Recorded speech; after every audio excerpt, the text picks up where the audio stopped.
Costa Rica is a spectacular Central American country bordered by Nicaragua to the north, Panama to the south, the Caribbean Sea to the east, and the Pacific Ocean to the west. With its close proximity to all that salt water, combined with ideal growing conditions as you move inland, this small country produces a lot of delicious food. The tropical fruit, especially bananas, pineapples, and papayas, are the best I've ever tasted. And given that agriculture has always been a mainstay of the Costa Rican economy, these folks really know how to raise excellent beef, pork, poultry, and vegetables. All of this combined with the abundance of fresh seafood guarantees that you're going to eat well, very well, in Costa Rica. The first order of business upon our arrival in Costa Rica was to purchase a charcoal barbecue. I knew this was definitely going to be a place I wanted to do some grilling. And a real bonus was discovering the amazing charcoal they use, stuff you can't easily find here at home. This charcoal comes from Paraguay in South America, and it's produced from an incredibly dense, heavy wood called quebracho blanco. It takes a bit to light it, but once you get it going, it produces fantastic hot coals that burn for 2 to 3 hours, and they impart an amazing charcoal flavor to all of your grilled food. And believe me, the Costa Ricans know how to grill. Whether it's meat, poultry, fish, fruit, or vegetables, you can bet that at some point it's going to wind up on a barbecue.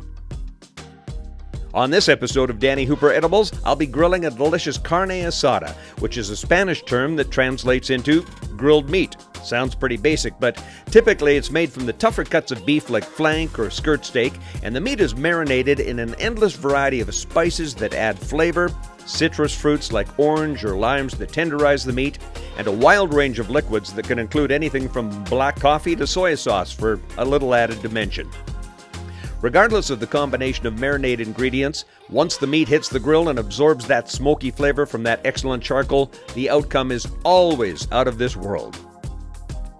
But before we get grilling, let's take a quick look at this beautiful country. The coastal regions of Costa Rica tend to be dry and at times fairly windy. The beaches are amazing, and it seems you're never far from great little beach towns and funky little surf communities where it's super easy to find delicious food and drink right on the waterfront. In fact, one of the best desserts I've ever tasted was the pineapple pie at a little beachfront restaurant in Cocoa Beach up on the northwest coast of the country. Moving inland, the vegetation and topography changed dramatically. Temperatures are cooler than along the coast, and the landscape is blanketed with rainforests and punctuated with spectacular volcanoes, many of which supply the unbelievable natural hot springs you'll find in Costa Rica. Wherever you travel in Costa Rica, you'll notice an item on menus called casado. Now, a casado, which means marriage, is just that. It's what they refer to as a plato típico, or typical dish, offering a variety of tastes piled up on one overflowing plate of bright colors and delicious flavors. Casados are always offered at local restaurants and generally have a good-sized portion of white rice, black beans, salad, and your choice of meat. Costa Rica doesn't have much of an international reputation for its cuisine because, for the most part, these folks eat simply. And when you're surrounded by such an abundance of fresh food, who needs to get fancy? That said, things are changing and you don't have to look far to find amazing, delicious food, whether it's a wide variety of multicultural samplings found at the night markets, or the mind-blowing presentations of all this fantastic bounty at local restaurants. And let's not forget the coffee. When I heard that Costa Rica only produces about 1% of the world's coffee, I thought to myself, that must be because they're keeping it all for themselves. And why wouldn't they? Costa Rican coffee is so delicious, especially when savored at one of the specialty coffee houses like the one we discovered in La Fortuna. These guys at Arabagos take their coffee breaks very seriously. And now let's get on with cooking that delicious carne asada I was talking about. Get started right now. We're going to cook our carne asada, the meat. We've got the charcoal has been settling down here and it is perfect temperature. Need about another 4 minutes on the grill. All right, we're going to get to work right now and create a really nice kind of a pineapple, onion, tomato, garlicky kind of a salsa that we can put on top of the carne asada, the beef once it comes off the grill, off the parrilla. We put it into those tortilla shells or those wraps, and we'll top it with this nice salsa. So here's what I'm going to do. I want to try these onions. We're going to kind of clean it up a little bit. Got a nice hot fire.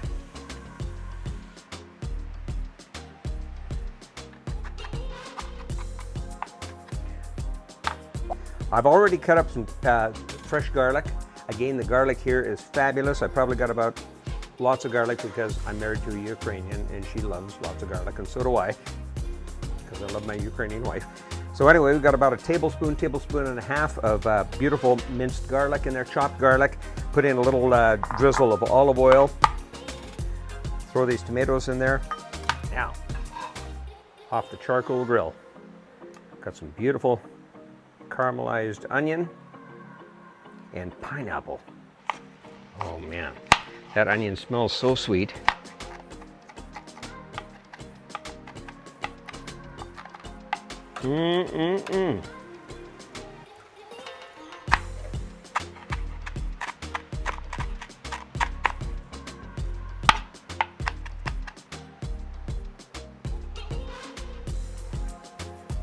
So to finish these off, and just let them marinate a little bit before we eat them, and take some olive oil, drizzle a little bit of olive oil on there.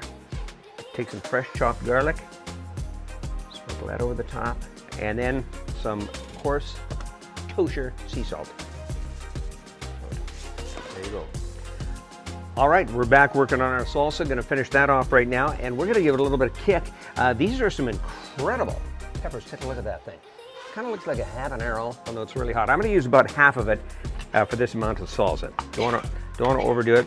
That's why jalapenos are a great choice anytime you're making a salsa. You know, they're not over the top hot. Now, I'm going to give this a tiny little squirt of tomato paste, tomato sauce. And now our secret ingredient. These ugly limes, I would never have thought. I've never seen them before, but these are called limon. They're lime, but they're called limon mandarina. Just cut one of these open for you here right now, and you look at that. Beautiful and super, super juicy. Watch this.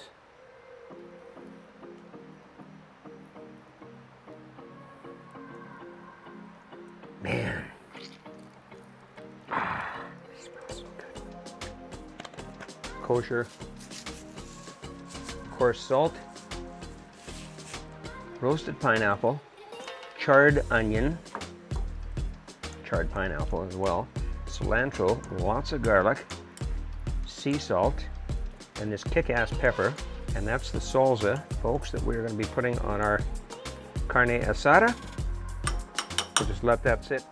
All right, it is dinner time here on Danny Hooper Edibles, and we have our beautiful carne asada, this fabulous beef that's been marinated. Let's just carve this up and get ready to enjoy this. We'll serve this in tortillas.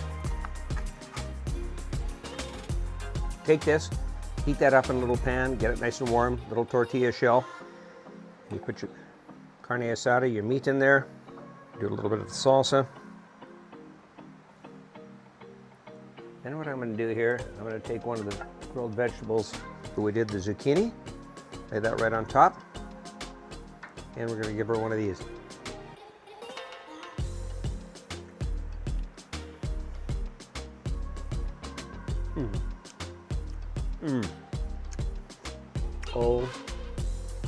OMG.